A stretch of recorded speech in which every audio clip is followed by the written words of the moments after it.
The Diary, Saturday the 17th.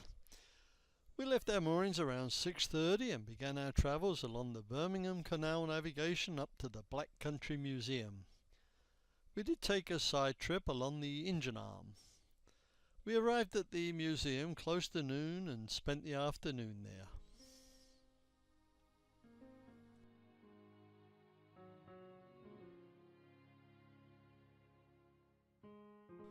This is the famous Worcester Bar at Gas Street Basin, and as you can see, it separates the Worcester and Birmingham Canal from the Birmingham Canal navigations. We had an interesting start as we left Gas Street Basin. We knew it wasn't snow, but we were soon to find out it was some kind of suds. We never did find out how it got there and what it really was. It didn't come off the side of the boat that easy either.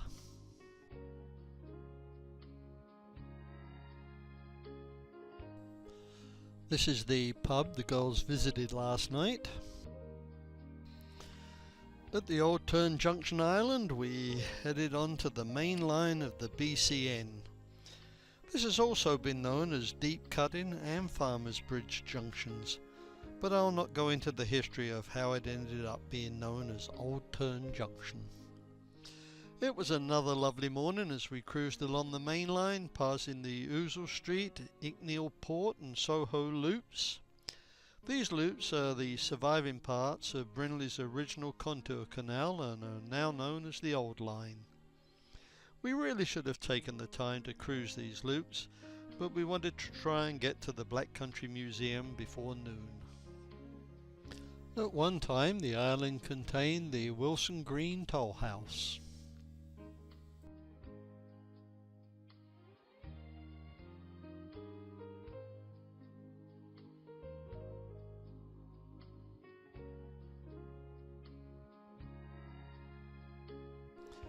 Here comes my morning coffee and Baileys. At Smethwick Junction, Brindley's Old Line and Telford's New Line take two different courses. We decided to go on Brindley's Old Line.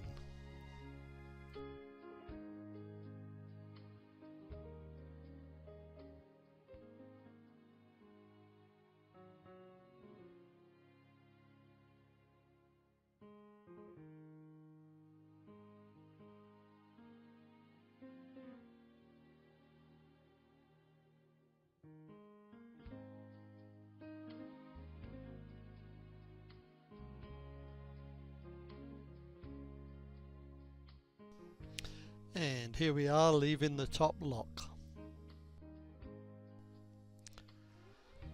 Just beyond the top lock is the Engine Branch Junction.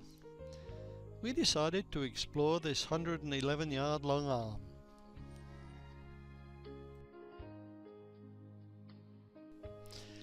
And here is Billy taking us across Telford's elegant aqueduct that carries the arm over the new main line.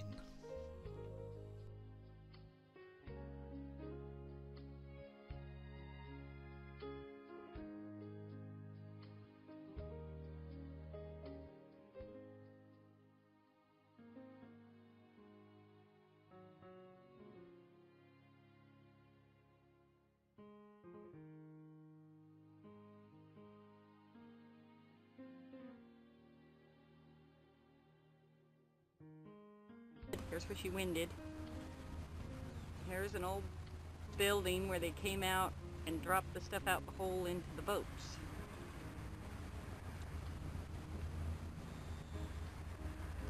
Then we're going back down the engine arm. Picturesque in a industrial sense. This hoist was originally used to haul up grain used in the making of malt. The building was described as a malt house in 1890, and in 1904 it was owned by Samuel Thompson and Sons, whose occupations were maltsters.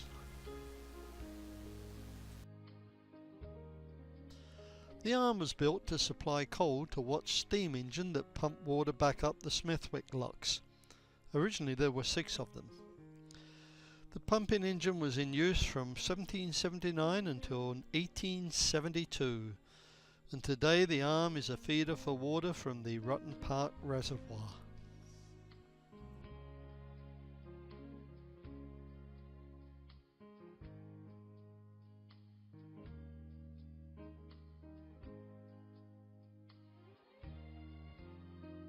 We are going under the motorway. That is Fawn Lake Locks and the old line.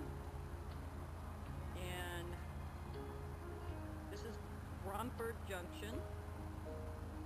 That way, the new main line. That goes the new main line to the right.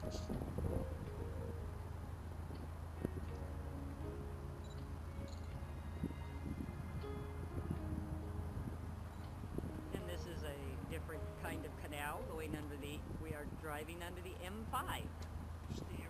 We are steering under the M5. It's a little chilly under here.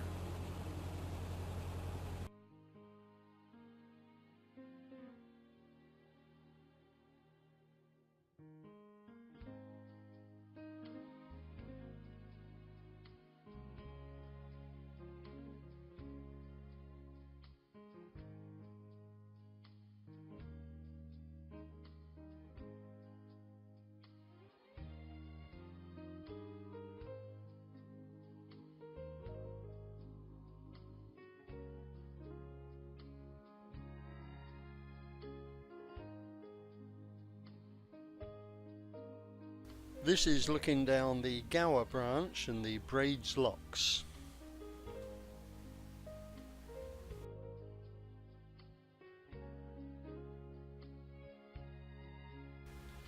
We are now crossing the Tividale Aqueduct over the Netherton Tunnel branch.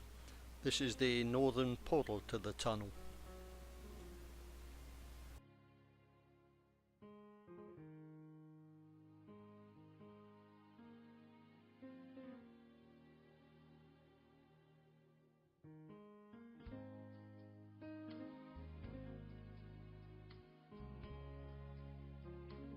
Just after the aqueduct we got some rubbish around the prop and the engine quit and we were adrift.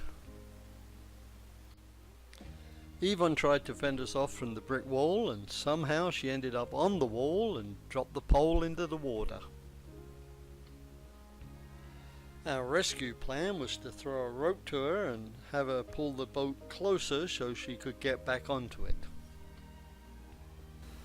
The plan failed. She dropped the rope and went knee-deep into the mucky waters of the Birmingham Canal navigation. Next was the exciting job of going down the weed hatch and clearing the rubbish that was around the prop.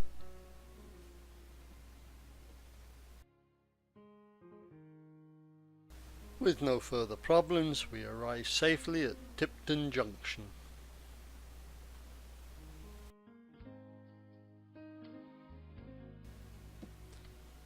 We made a left turn onto the Dudley Canal and then went through the Narrows. Just beyond the Pipe Bridge we found a perfect mooring right outside the Black Country Museum. We spent an enjoyable afternoon at the museum and highly recommend it for people of all ages. It portrays life in the local area from the mid-1800s through to the mid-1900s. We took lots and lots of photos at the various attractions and exhibits. I'll zip through them with just a few comments. Understandably, Avon had to check out Cook's Confectionery.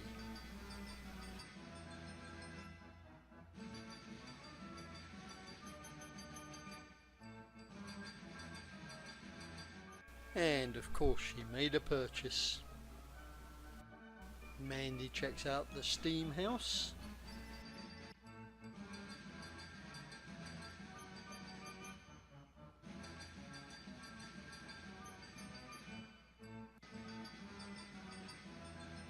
Then it's time to go down the coal mine.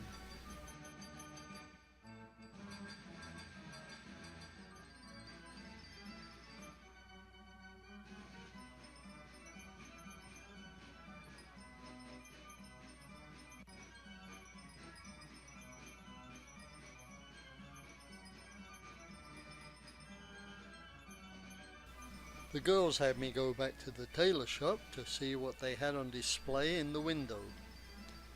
It was corduroy trousers, just like the ones I wear on the boat.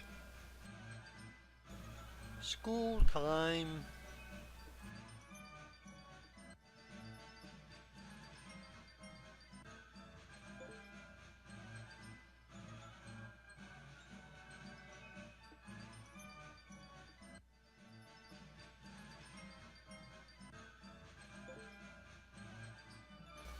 The local Bobby showed us how to roll the hoop.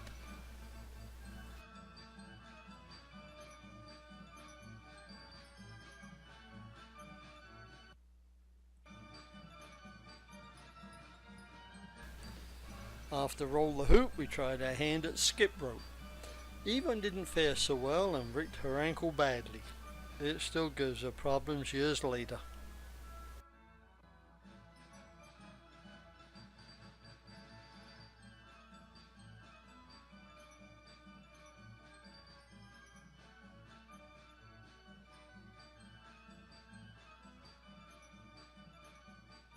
There are quite a few replicas of cottages from the time period.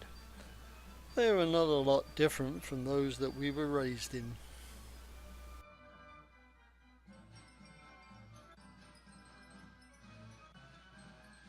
This is the village smithy.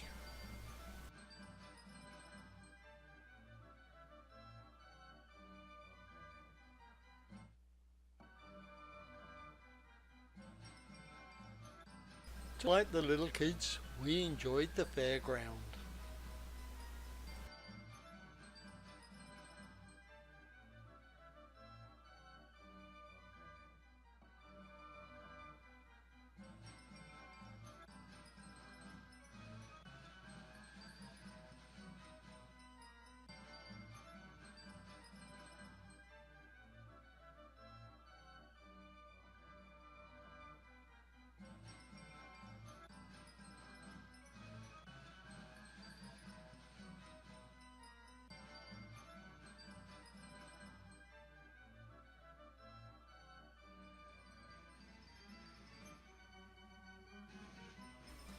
Of course, any attractions associated with canals caught our attention. I think between us, we checked out all the boatmen's cabins on the old working boats.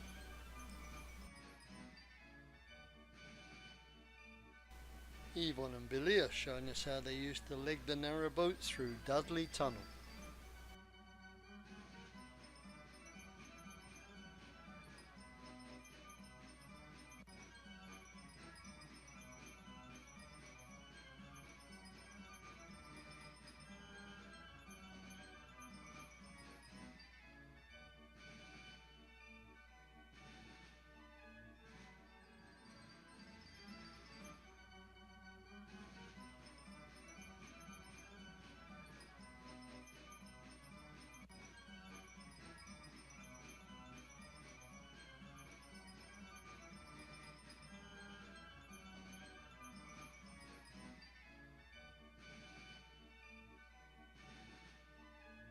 No, we didn't get into trouble with the law.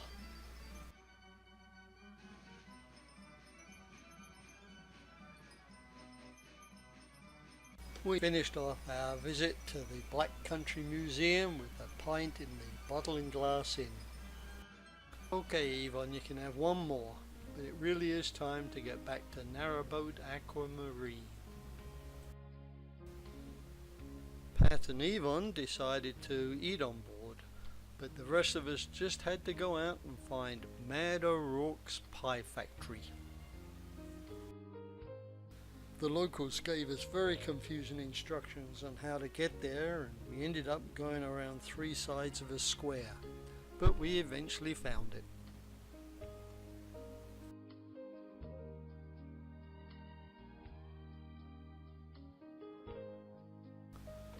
The pies were good, and so was the beer.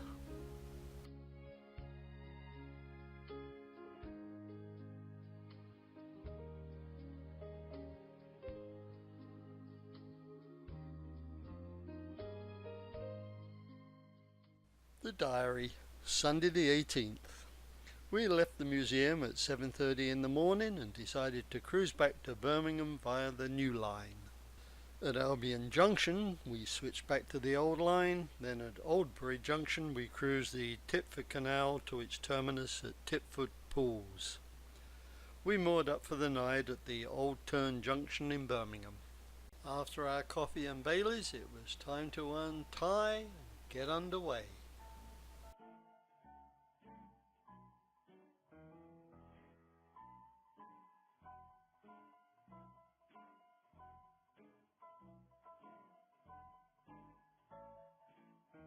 Just after turning onto the new line, we had a bit of a problem. The pounds between the 3 factory locks were completely drained. As you can see, there was lots of rubbish in the pounds.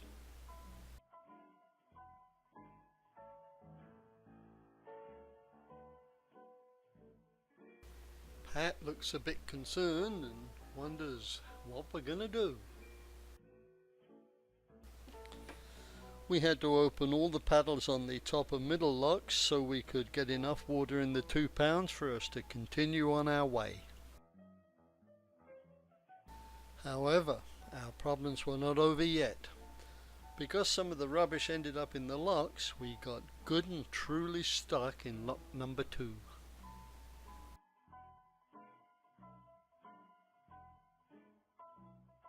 Finally, around 9:30, Avon took us out of the bottom lock and we were on our way.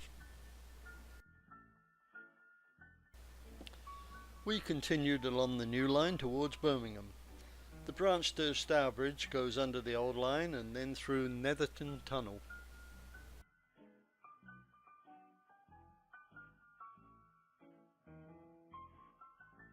This is where we took the branch back to the old line.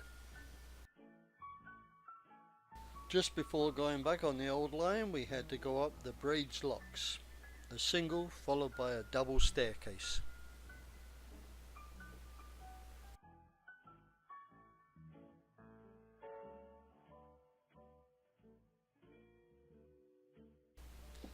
It was a very tight turn at Oldbury Junction, but we made it and started cruising the Tipford Canal. Shortly after the turn are the 6 Oldbury locks. As you can see, the pound above the bottom lock was rather low and we were scraping bottom. Here's Jill doing her stretch exercises before tackling the top lock. We're now at the highest level of the Birmingham Canal navigation, 511 foot above sea level. At the top lock is the Tipford engine house, built to pump water back up the 6 locks. No longer in use, it is now the headquarters for the Birmingham Canal Navigation Society. These distinctive buildings are the Langley maltings, previously used in the malting process of beer making. Sadly, they were badly damaged by fire. The Tipford Canal is only 10.5 furlongs long. That's about 1.25 miles. Here we are at its terminus, Tipford Pools. At 65 foot, it was a close call wind in Aquamarine. We moored up at the terminus, had a quick look around to see what was near us, and we found the new navigation. They had some interesting canal photos inside.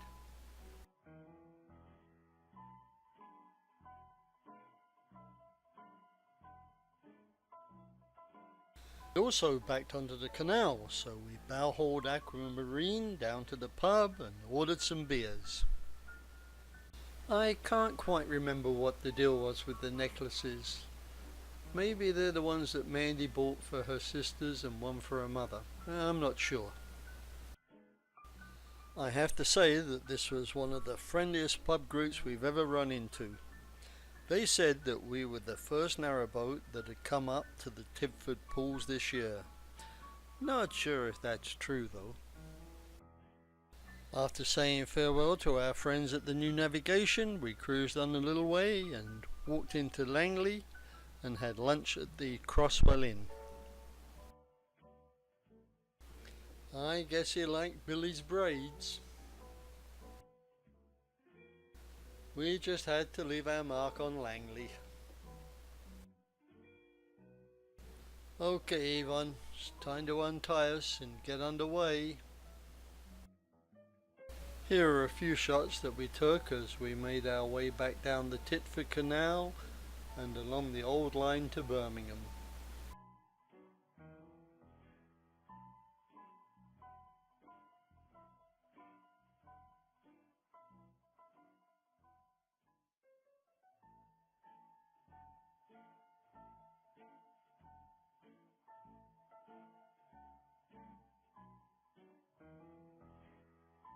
John, don't you know it's illegal to dig up primroses?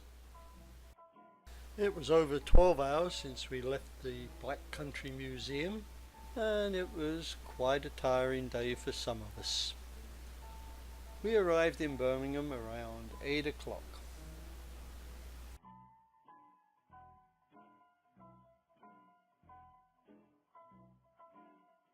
We managed to find a mooring by Old Turn Junction.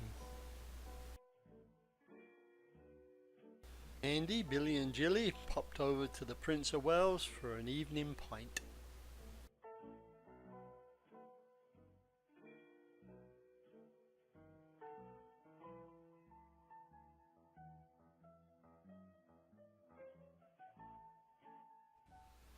The Diary, Monday the 19th.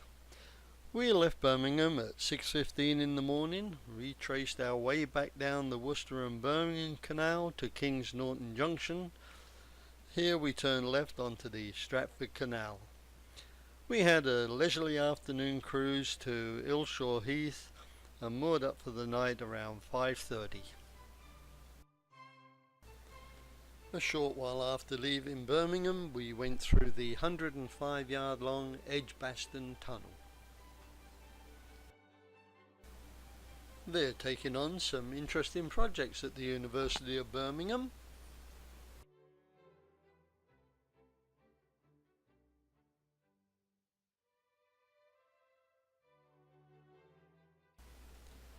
No stopping at Cadbury's today. We've still got plenty of chocolate left from the girls' visit the other day.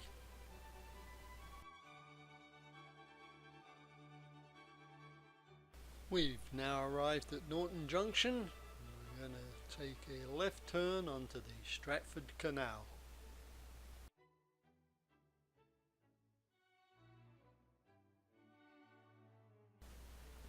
The Norton stop block is unusual in having two wooden guillotine gates mounted in iron frames. They're balanced by chains and counterweights. The machinery is now seized up and boats pass through without stopping. Isn't that graffiti appalling?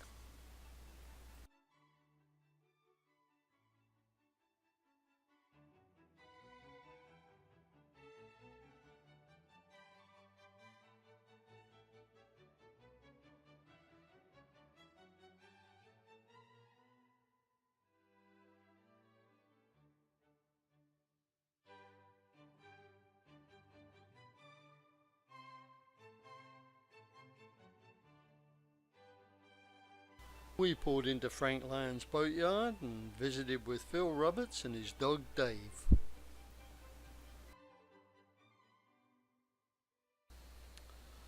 Although the train tracks are never far away, there are sections of this part of the canal that are really pretty.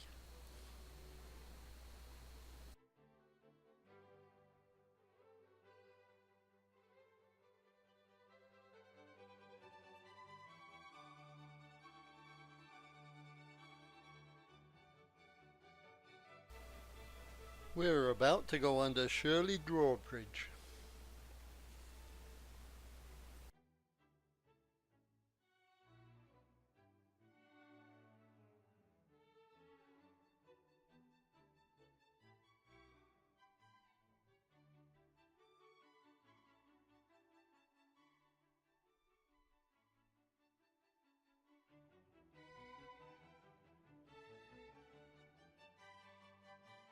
These are the controls that Mandy has to operate to open and close the bridge.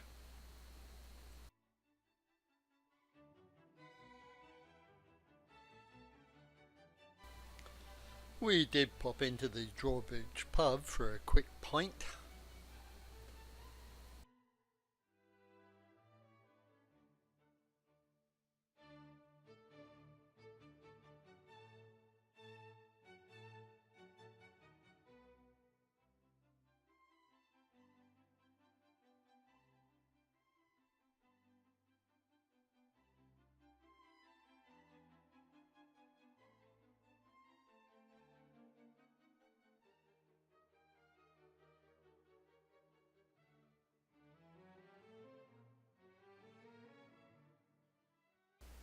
As you can see, we were holding up quite a bit of traffic.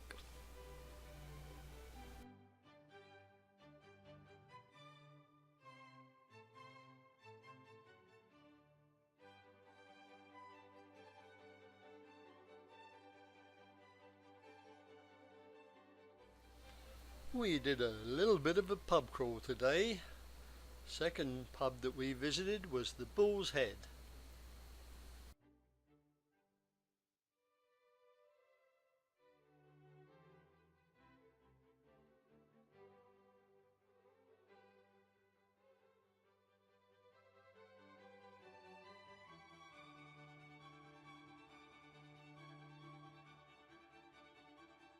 Around 4 o'clock we moored up again and tried our third pub.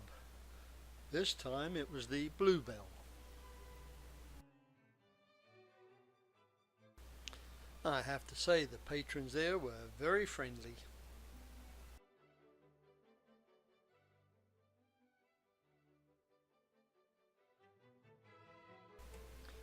Jill enjoyed this stop so much she had to leave the bistro sticker. The Bluebell is right by Bridge 19. We just cruised along a few yards and moored up for the night at Bridge 20. We had a 4-course meal on board tonight: pasta, tomato appetizer, tuna casserole, and apple pie and custard.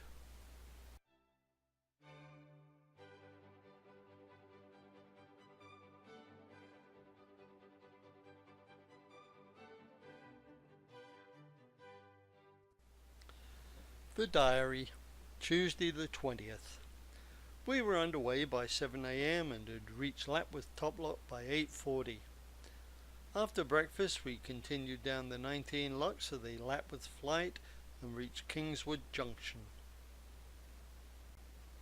We were well ahead of schedule, so decided to cruise up the Grand Union Canal to Coptail Wharf, and that's just beyond Knoll. We winded and retraced our steps back a short distance before mooring up for the night. Avon and Mandy walked up to Wedge's Bakery to get some freshly baked scones, buns and bread before we got underway at 7 a.m. Here are a few shots we took as we cruised down to Hockley Heath Lift Bridge.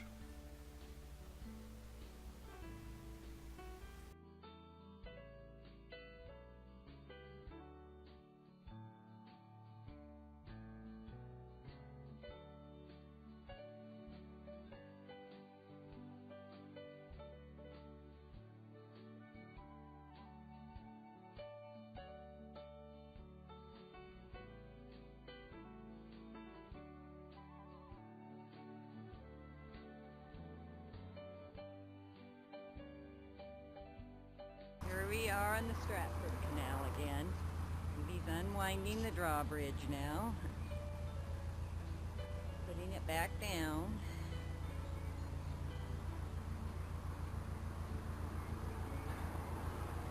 And there we go. This is Drawbridge Farm Lift Bridge.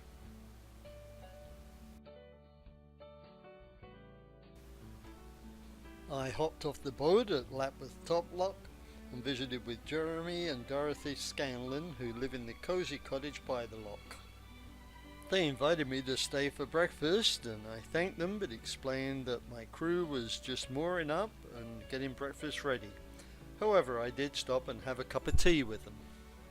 The real reason I stopped by to see them was to purchase Jeremy's book, Innocents Afloat, and I did just that. They're a very friendly couple. While I was in the cottage, Jill took Aquamarine down just beyond Lock 5, moored up, and started getting breakfast ready.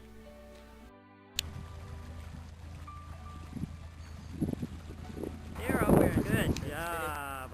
I was scolded by the ladies for being away so long and spoiling breakfast, but I guess all was forgiven by the time this photo was taken. We're going out of a lock, and they're coming out of a lock. We're going down, and they're going up. So we're going to pull over right here. And then they'll come right on in.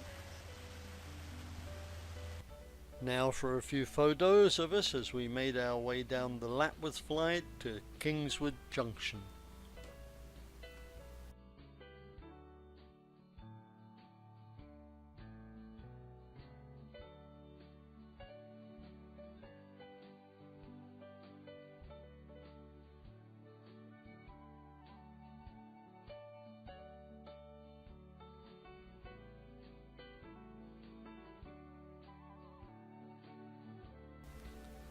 The colourful fellas are mandarin duck.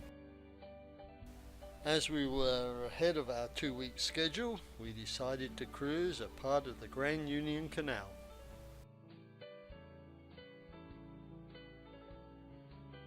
We'll see a few more of these barrel-roofed houses when we cruise the remainder of the Stratford Canal back to our base. At the junction, we decided to head north to Knoll.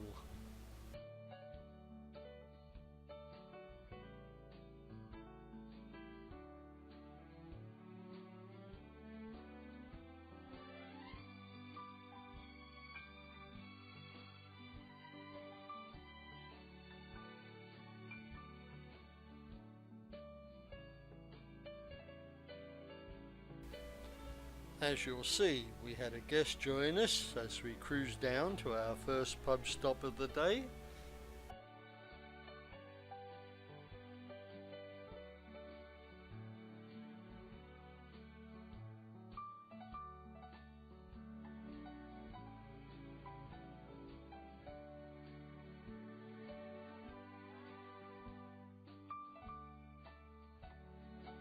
We liked the atmosphere of the navigation and its friendly patrons, and I think we may have stayed and had more than one pint.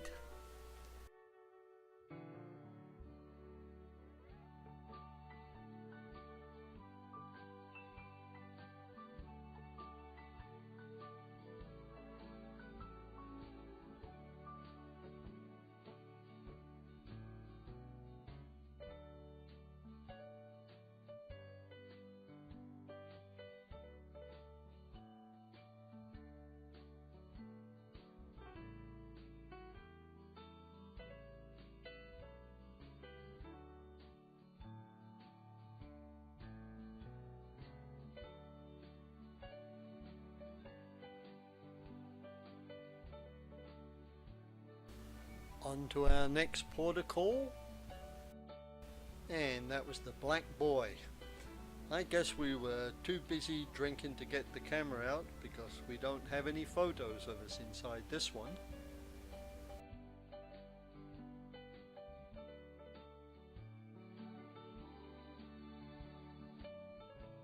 Our third and final pub for the day was the Heron's Nest.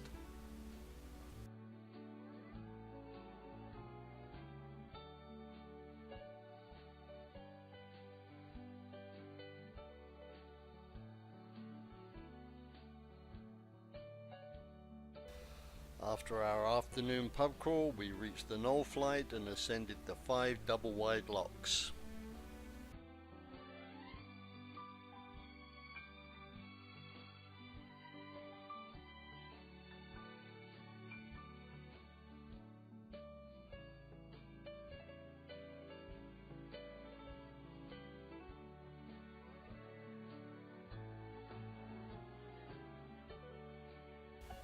We were unable to turn around at Kixley Bridge because the winding hole was silted up. We had to go up to Copt Hill and only just managed to get Aquamarine turned around there. We moored up for the night just above Knoll Toplock. We had a really nice dinner on board. Another one of those tasty tin pies. This is what happens when you go on an afternoon pub crawl, followed by a nice big dinner.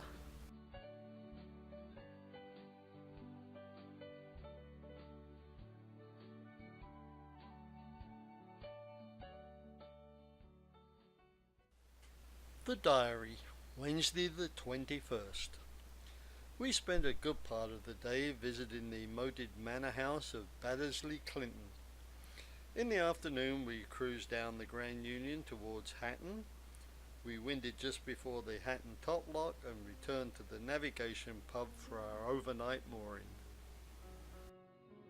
It was a beautiful sunrise this morning, but it was a bit nippy. Mandy resolved that by getting the fire going, and in no time at all it was nice and toasty inside Aquamarine. We were underway before 7 o'clock and started our descent of the Knoll Locks.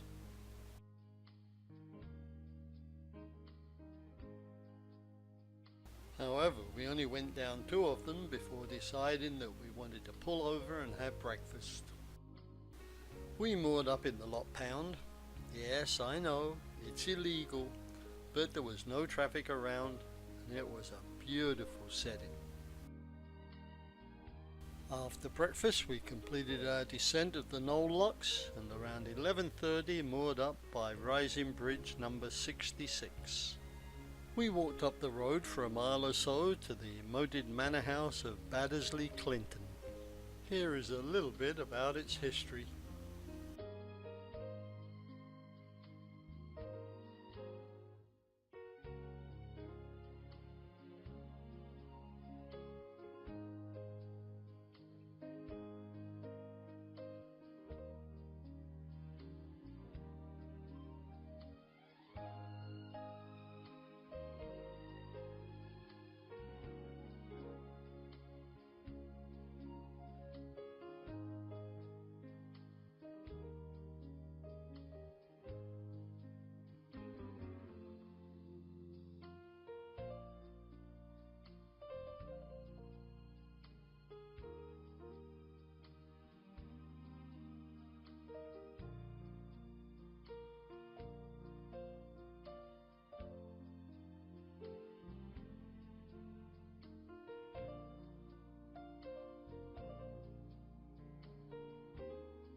Afternoon tea in the manor grounds. It was an interesting afternoon, but the return journey to the boat was equally as interesting for some of us. Instead of walking back the way we came, we decided that we'd walk back to the navigation inn, and the girls would then walk back along the towpath to the boat and bring it back to the pub. Mandy, Billy and Gillian decided to take a quick cut across the fields to the boat. The only problem being there was no bridge between Rising Bridge and the pub. After fighting their way through blackberry brambles, they were faced with 2 options: swim across the canal or find their way back to Rising Bridge. They chose the latter. After Pat, Avon and I got back to the navigation, I did walk back to the boat. Unfortunately, I didn't have the key with me, otherwise I'd have taken it down to the pub. The girls eventually showed up, but the pub wasn't going to be open until 6 p.m, so we picked up Pat and Avon and continued on down the Grand Union Canal. I have to believe that Shirley Tunnel is the wettest tunnel in the UK system. It never seems to stop raining inside there. A little drier in the towpath tunnel.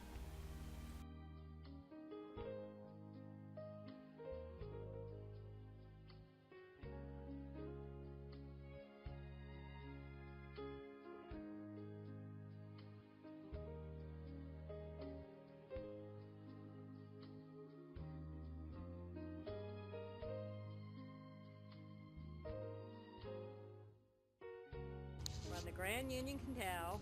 We're actually just before the hat lock, and we are winding right now.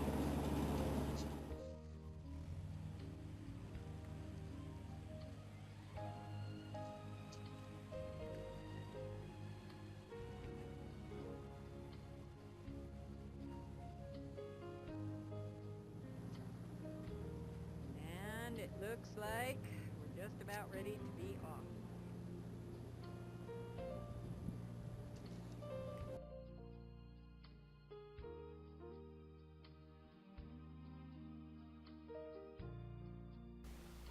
We were going to stop and have a pint at the cockhouse. I walked over and checked it out, and it seemed a bit too modern for our liking, so we continued on back once more to the navigation.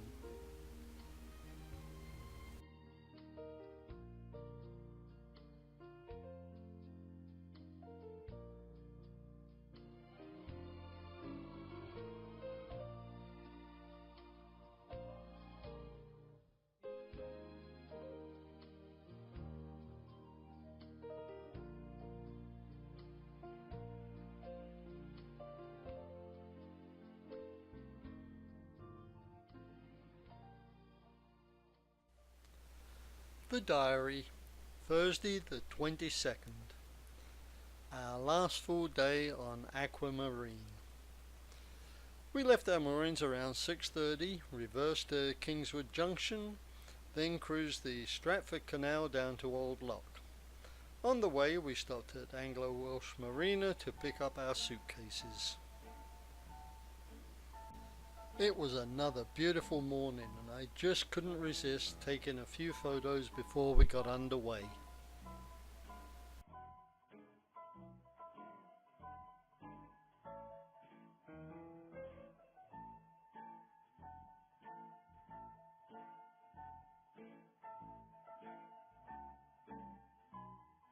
Thursday morning, nice frosty morning, and we're going to back up down through there just to where that blue boat is way back there. Just in front of that blue boat we've got to back up to, because that's our turn.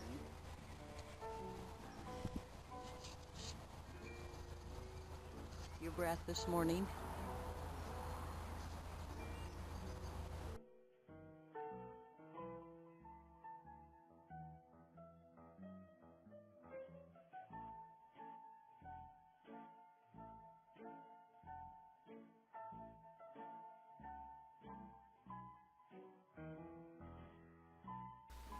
It didn't take us too long to get back to the Stratford Canal. This is the link that connects the two canals.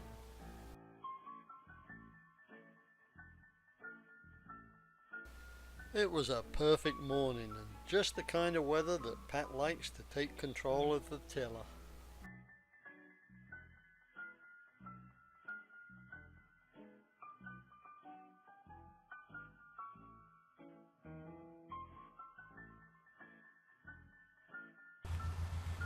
We're going down the Dick Lane Lock.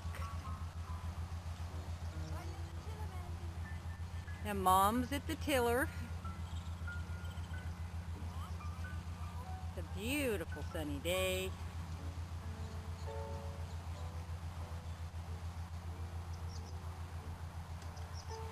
Here's one of the barrel houses unique to Lower Stratford.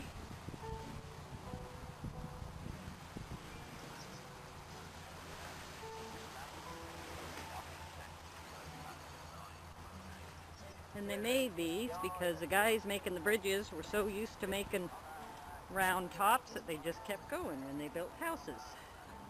This is the old lock keeper's cottage.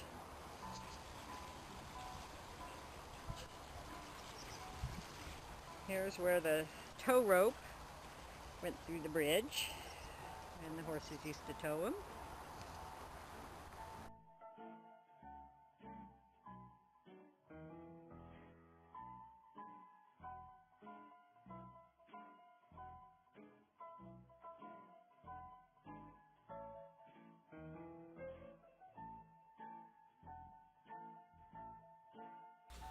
Although it says Lapworth Bottom Lock is number 27, there are only 25 locks in the flight.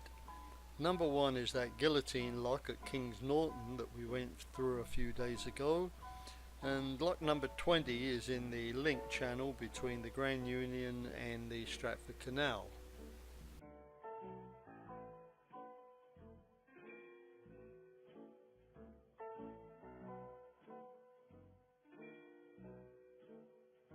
Gillian takes over from Pat for a while.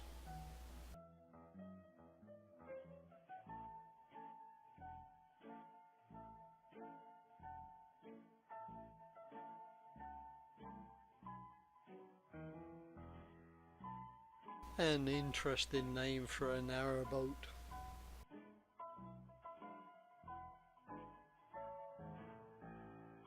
Around 12:15 we moored up for lunch at the Fleur de Lis in Lowsonford. Here we are in the Fleur de Lis pub. I think Mandy might have had a pint or two when she took this video clip. Arguing over who's gonna pay. It's Thursday. This is one part of it. This is the old part of the roof, the original part of the roof.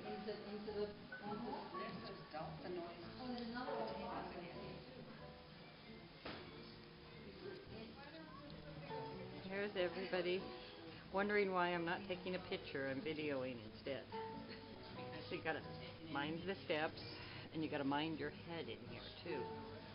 I know. So here we are in the nice little pub. Here, take a picture of me and no, Mandy, who does it best?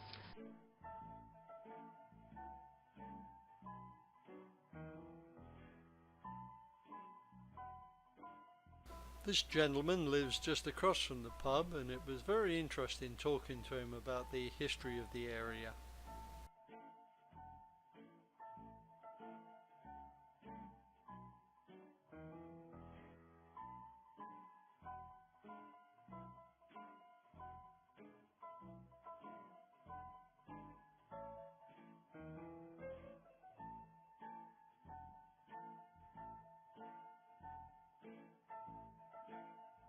We had a very nice lunch here and enjoyed the hospitality of the lady who ran the place, and I believe that's a helper or maybe a son.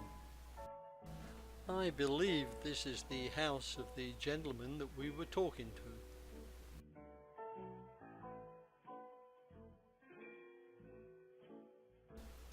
We did as the sign asks, but we did leave our mark.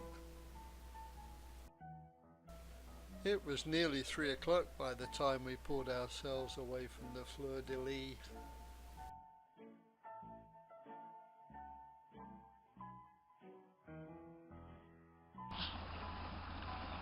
And now we have Billy, just absolutely no problem coming through the aqueduct and going into a lock. Did you hear that sound? Did you hear that sound? It's okay, Mom has 2 eyes, it's fine. Come up now.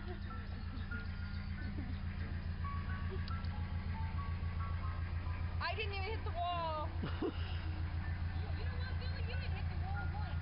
I know. You hit about 50 times. Oh. See, look, and I even pulled it into the lock. Ah, she did a good job. Yeah, hold it in and work.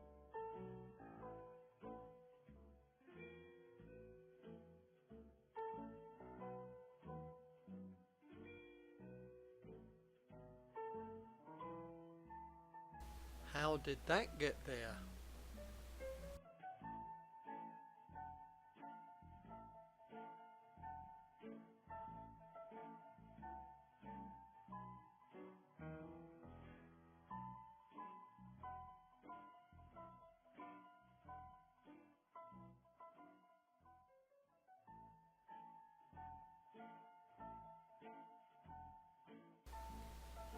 We popped into Anglo-Welsh Marina and picked up our suitcases so we could have them all packed and be ready to go in the morning.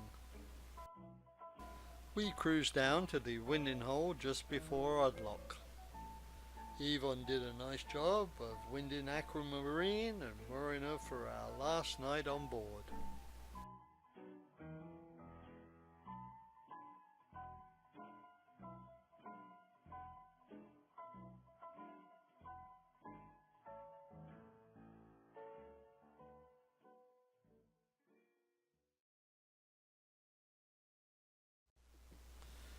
The Diary, Friday the 23rd, Part 1. We were up at sunrise, had breakfast, and cruised back to Anglo-Welsh. We arrived there at 8:15, loaded up the car, checked out, and said goodbye to narrowboat Aquamarine. Another beautiful morning. On the short journey back, Mandy rescued this little bird that was trapped in the bridge hole.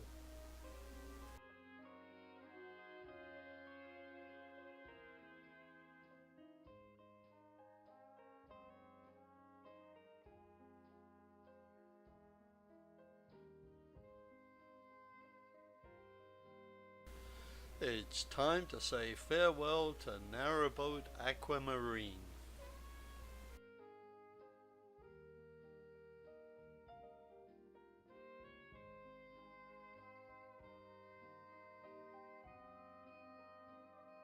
A very enjoyable cruise with our 4 daughters. I'll conclude with a short narrative of what happened over the next couple of days.